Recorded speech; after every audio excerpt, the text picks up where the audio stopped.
Imagine getting a message from someone you love, someone who you thought was gone.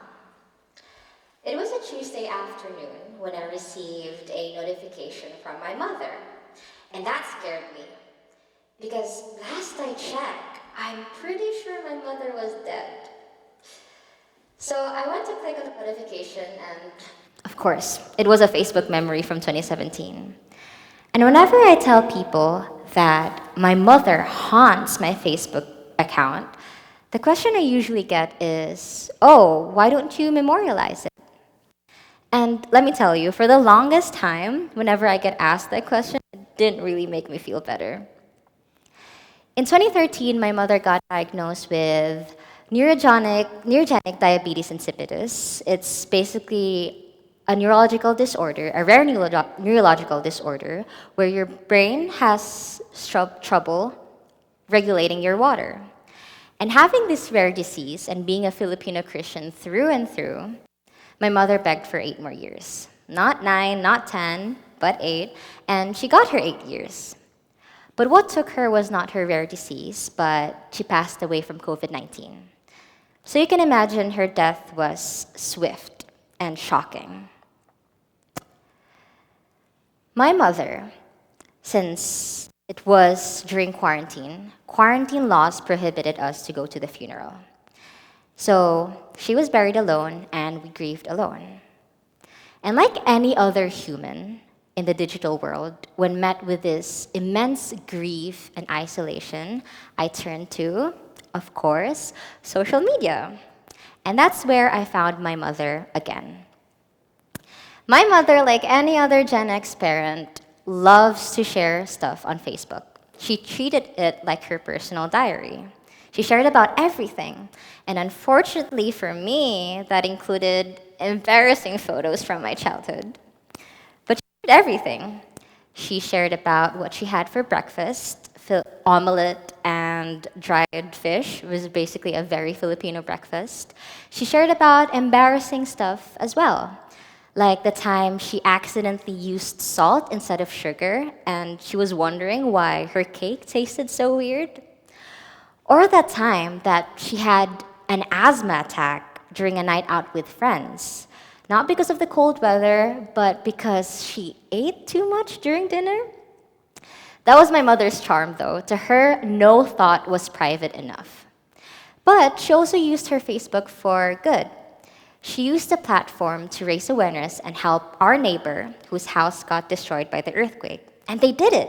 They were able to build our neighbor a new house. So you can imagine it felt very weird. My mother was gone, but her Facebook was still very much alive.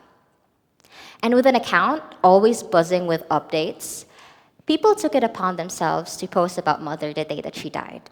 They posted messages, stories, and pictures. And I realized that that made her presence feel very more alive. My mother posted a lot on Facebook.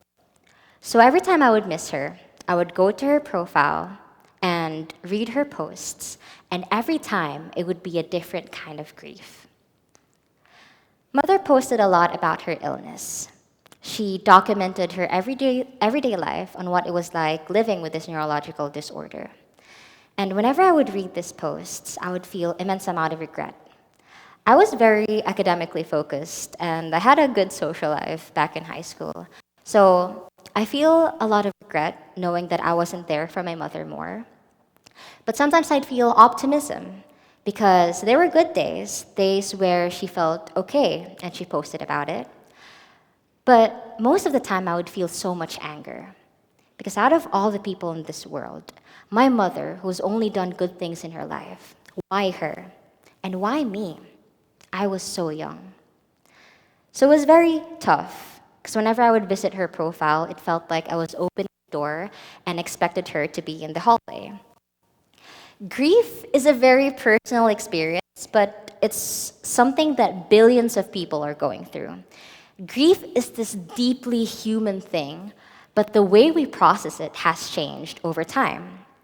In the past, there were memorials, rituals, the act of visiting a grave, and those things help people to get closure.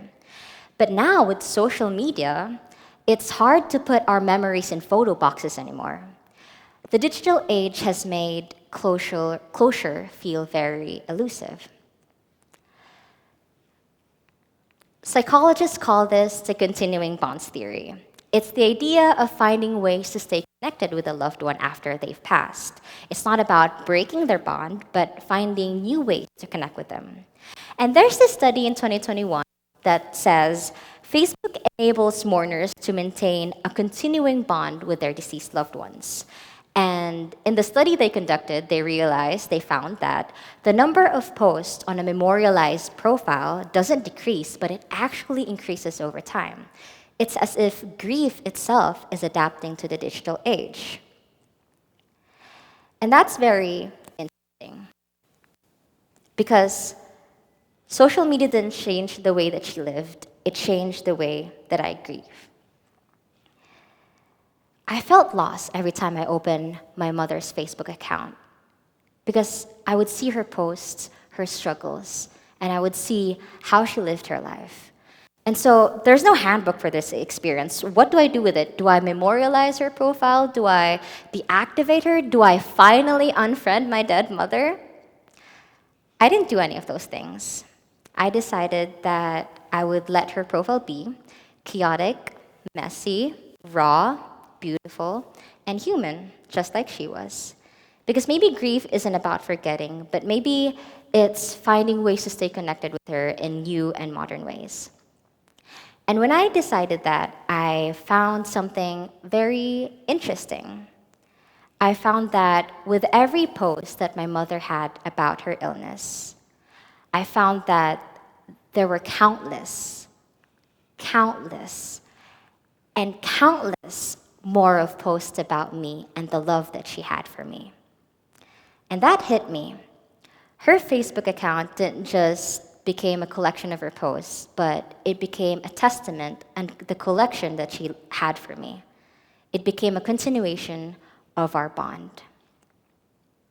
Grief doesn't sever relationships, it reshapes them in the way that we choose to remember our loved ones. There's this article in 2023 that the author called Facebook as the new virtual graveyard, where mourning on Facebook feels like a natural continuation. Because these Facebook profiles are co-constructed identity of the deceased loved one before they passed away. So revisiting these profiles doesn't feel like a tribute, but more of a conversation you're picking back up again. And it's not about remembrance, it's also about community. Because these digital communities don't just disappear after the funeral. They stay, but they change and they endure. And whenever I would go to my mom's profile, it's not just a collection about her memories anymore, but it's also a space full of love. We have the power to choose how to carry our loved ones' memories. And I found that friends, families, and even acquaintances that we barely knew posted about my mother. They shared stories, they shared memories, they wrote about my mother. And it became a living testament of how amazing she was. So when people ask me why I keep revisiting my mom's profile, it's not because I'm stuck, but because I'm human. Because we humans, we take this grief, we take this pain, and we turn it into something beautiful. We create, we tell stories, and we write about it. So no, I don't think I will be ever ready to let go of my mom because she is forever present. She is forever present, not just because of her social media, but she is forever present in my sister, who works tirelessly to support us, like the way my mother taught her. She is present in my brother, who shares the same passion for cooking. She is present in my dad, who today sees a little bit of glimpse of his late wife and his children. She is present in her friends, who still, until today, continue to share stories about her and share how her presence impacted their lives in ways I could never fully understand. She is present in my day-to-day life. She is present when I'm sad. She's present when I feel the weight of the world, and she's present when I love. Because she was the first person who taught me to. She's there when I talk, when I write, and the way that I carry myself. Because the person that I am today was because of her. And I have memories like these on Facebook to remember her. And she is present now the same way that I was a constant presence in her Facebook account. And I get to tell her story. I get to share about her, and I get to people. Because maybe grief doesn't mean ending. Grief doesn't mean an end. Maybe it means carrying forward the love that we have for people. Because when grief meets technology, it becomes more than loss, it becomes love. We tend to create something new out of it. Maybe grief doesn't mean ending. Maybe it means carrying forward the love that we have for people. Because I realized I'm not really moving on from my mom, I've moved forward with her. I've figured out a way to continue this bond that I have with my mother in a new, different, and very modern way. Because when we love, we grieve. And when there is grief, there is pain. And when there is pain, as humans, we tend to create something beautiful out of it. We create art, we create stories, we write about it. And with this new strange medium, I feel like it represents what it's like being human, to grieve, to love, and to create. Thank you.